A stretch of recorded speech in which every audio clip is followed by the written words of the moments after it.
Guys അപ്പം നമ്മൾ വയനാടാണ് കേട്ടോ. അപ്പോൾ വയനാട് വന്നപ്പോൾ ഒരു മുളയരി പായസം വരുന്ന വഴിക്ക് ഞാൻ കണ്ടു. അപ്പോൾ അതൊന്ന് ട്രൈ ചെയ്യാമെന്ന് വിചാരിക്കുന്നുണ്ട്. ജസ്റ്റ് അതിന് വേണ്ടി ഇറങ്ങിയതാണ്. കിട്ടുമോ ഇല്ലയോ എന്നൊന്നും അറിയില്ല, നമുക്കൊന്ന് നോക്കാം. വയനാടൻ കാഴ്ചകളും കണ്ട് ഇങ്ങനെ ഞാൻ പോയിക്കൊണ്ടിരിക്കുന്നു കേട്ടോ. എൻ്റെ യാത്ര തുടർന്നു, പക്ഷേ നമ്മൾ ഉദ്ദേശിച്ച സാധനം എവിടെ കിട്ടുമെന്നൊന്നും അറിയില്ല. അവിടെയൊക്കെ കുറച്ച് കടകളൊക്കെ ഉണ്ട്, നമുക്ക് ജസ്റ്റ് ചോദിച്ച് നോക്കാം. അപ്പം ഞാനിവിടെ അന്വേഷിച്ചപ്പോൾ എന്താ മനസ്സിലാക്കാൻ പറ്റിയെന്ന് പറഞ്ഞാൽ ഈ അടുത്തെവിടെയില്ല, കുറച്ച് നല്ല ലോങ് പോകണം. അപ്പം നമുക്ക് തിരിച്ച് നമുക്ക് ഇറങ്ങുമ്പോൾ ഒന്ന് ട്രൈ ചെയ്യാം. മുളയരി പായസം അടിവാരത്താണ് തൽക്കാലം ഒരു സർബത്ത് കുടിച്ച്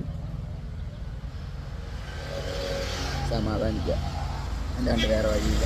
ഗായ്സ് അപ്പം നമ്മൾ മുളയരി പായസം അന്വേഷിച്ചെത്തിയത് ഇവിടെയാണ് കേട്ടോ. ഇവിടെ ഒരു അച്ഛൻ്റെ കടയിൽ പായസം ഉണ്ട് എന്ന് നമ്മൾ അറിഞ്ഞു. അപ്പോൾ ആൾ നമുക്ക് വേണ്ടിയിട്ട് അതെടുത്തിട്ട് വരികയാണ് കേട്ടോ.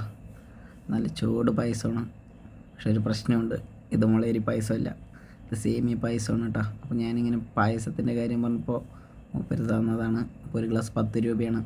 അപ്പോൾ നമുക്ക് മുളയരി പായസം കുടിക്കാനുള്ള ഭാഗ്യം ഉണ്ടായിരുന്നില്ല.